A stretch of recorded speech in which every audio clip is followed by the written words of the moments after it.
Good morning, everybody. It is December 3rd. Welcome to another day of Flossmas. I'm Deborah with Kensington Cross Stitch, and I am so happy to be with you for another day talking about the holidays and stitching.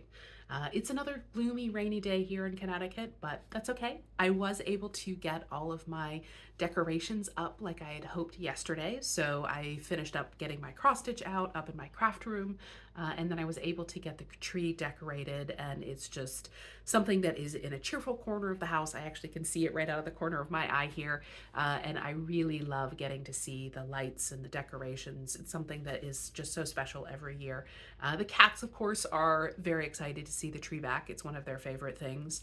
I do always put some ornaments at the bottom that are cat safe. They're just soft little things that if they decide to knock them off and play with them, it's okay, but hopefully that will distract them from some of the things that maybe you don't want to get broken up on the tree. But I was really happy to get that done because it just feels like Christmas. It feels like the holidays now. And so I was pleased to get that done yesterday. I did spend a lot of time in the Jingle Ball yesterday as well. I attended the hands-on design class, and then I did a number of the meet and greets, watched a lot of the entertainment. I didn't wind up stepping into any of the stitching rooms yesterday. Kind of the schedule just didn't work out. And I will admit I was just enjoying being a very passive participant. It's kind of I enjoy quiet weekends like that. So, but I just had a lot of fun watching it, the entertainment, the work that those designers have put into this event is just phenomenal, and it is just such a wonderful thing to have on our calendars. And so I enjoyed that and was able to get a lot done. I will go through our kind of little rota of items for today. I'm going to mix things up a little bit in that I have a really big FFO to show you, and I'm going to save it to the end because I'm so excited about it. So I will hold off that until the end. Gonna join us.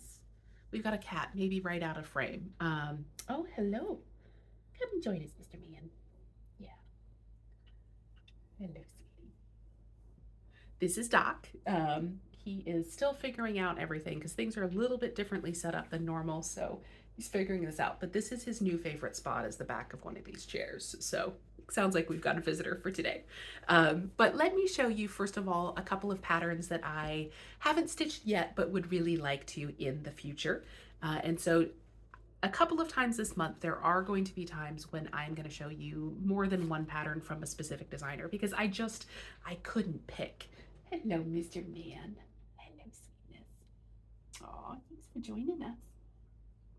Look at this precious guy. Hello, sweetie. Hello. Sorry, you get to watch the Love Fest. But I do have a couple of designers that I just couldn't pick one pattern, and so I will be showing you more than one on a couple of days.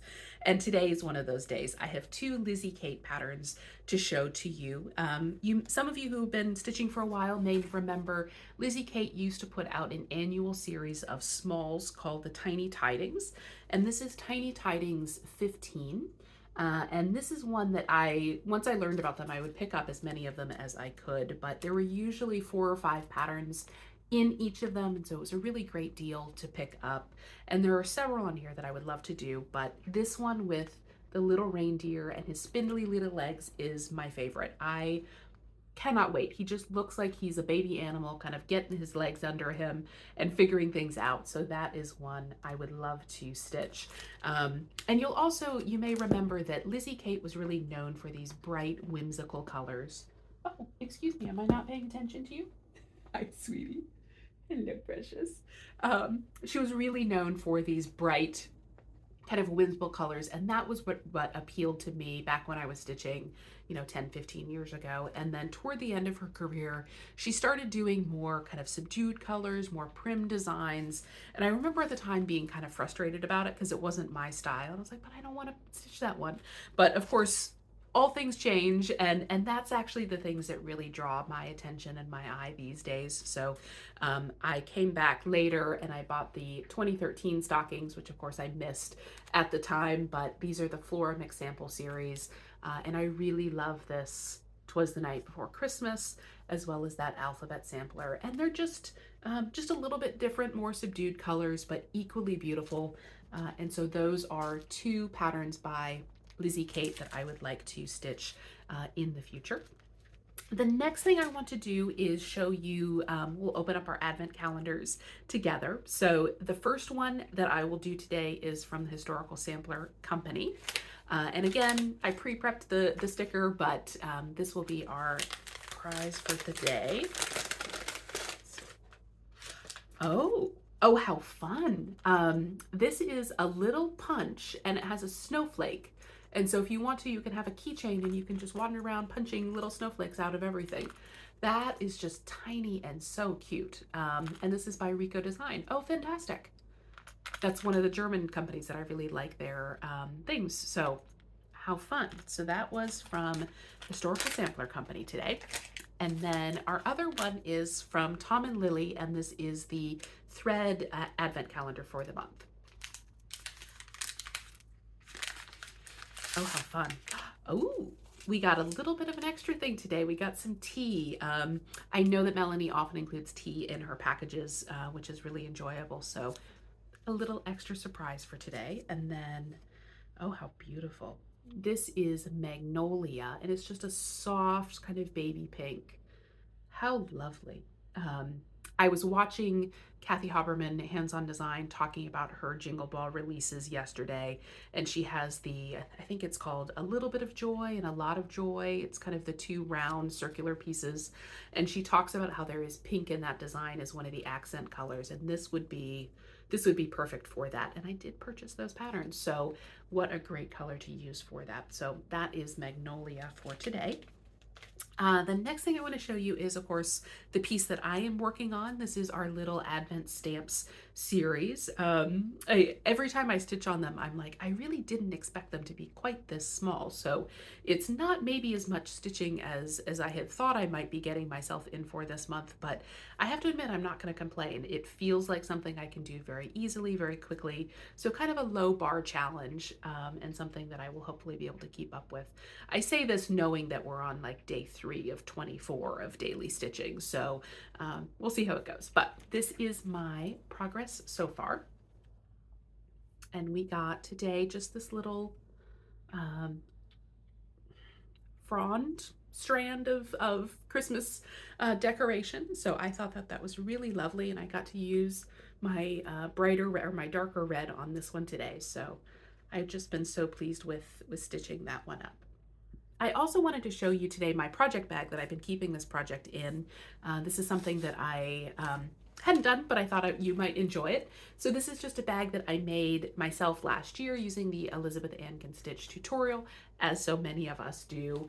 And I think it was Kathy Walker from Two Needles Pulling Thread who also purchased this fabric last year. And I'm pretty sure I stopped the video, drove to Joann and bought it. I think that was actually what happened, because it was just so cute. It's these penguins in knitwear having hot drinks and wandering around in the wintertime, and how can you not want that fabric? So really cute bag. I just paired it with this kind of very simple snowflake and then kind of a Christmassy plaid on the inside. So that I think is just a really, really enjoyable Christmas bag as well. And then I prefer the fabric front bags. And so in order to figure out what's inside, I just put these little tags on, and then I put those in a little jar at the end. What I'm gonna do with all these tags in the end, I don't know, but it's a kind of another way to track projects that I have completed. So that's my project bag. And then the last thing I want to show you is a big FFO, and this is literally and figuratively a big FFO. I know I've gotten a number of new subscribers recently, so one, welcome. I am so happy to have you. But those of you who are new have missed the sort of year-long project that I have been working on, and that is to complete the Christmas market by Twin Peak Primitive. And I have not only stitched it, but now I have fully finished it, and I get to hang it up in my house. When I'm done with this video, it's gonna go up here in this corner so I can enjoy it for the rest of the season. And I got it fully finished yesterday. So here we go.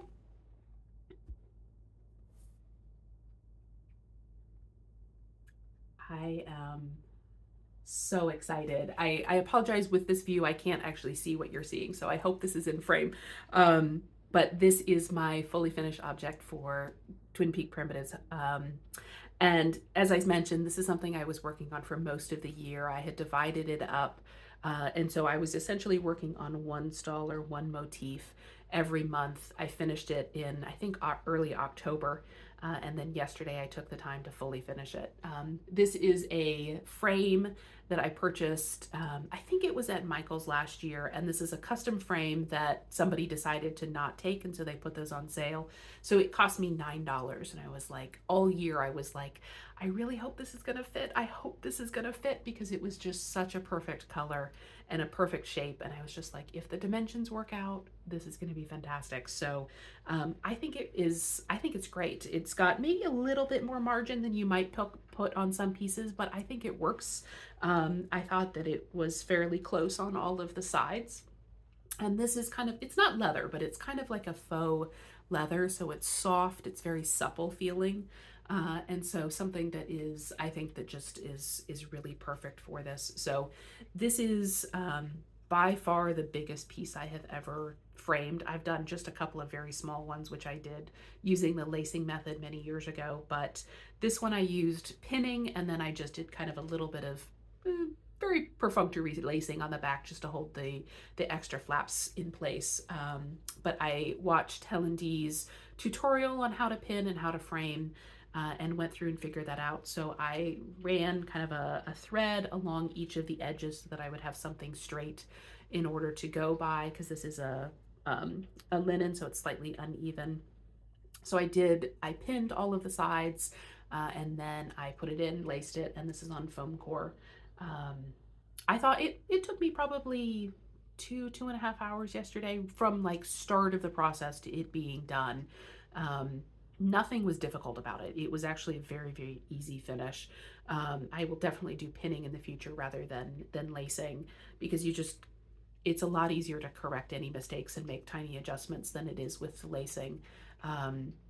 But something very easy, something I can do in the future. And then what I did on the back to seal it is, this is actually a piece of paper. It's kind of a burlap paper. I picked this up, and I just thought it was a great way to cover it. And so I have foam core, a little piece of mat board just to hold it in place. And then I put this on to cover up the back and hung a little hanger there. So very easy finish. I did not put any glass on it. I would have had to get a piece of custom glass cut. And I decided, because this piece is only going to be up for probably 6 months or 6 weeks out of the year, I don't think I'm going to I don't think it's going to be a problem that it doesn't have glass, and then I'll just wrap it up and protect it when it's not up. But I am thrilled with this piece. This is something I have been working on. I started it pretty much this time last year, and so this is something that it's been a part of my stitching life for a while, and I am just so thrilled with it. It's going to be something that is special and commemorating kind of my own experiences with German Christmas markets, and the history there, but I think it's just a really wonderful piece. I love the bright colors. So that is Christmas Market by Twin Peak Primitive. And with that, I'm going to wrap things up for today. So thank you so much for joining me. I hope that if you're at the Jingle Ball today, have a wonderful time. And if not, just have a good stitchy weekend, and we'll talk again tomorrow. Goodbye, everybody.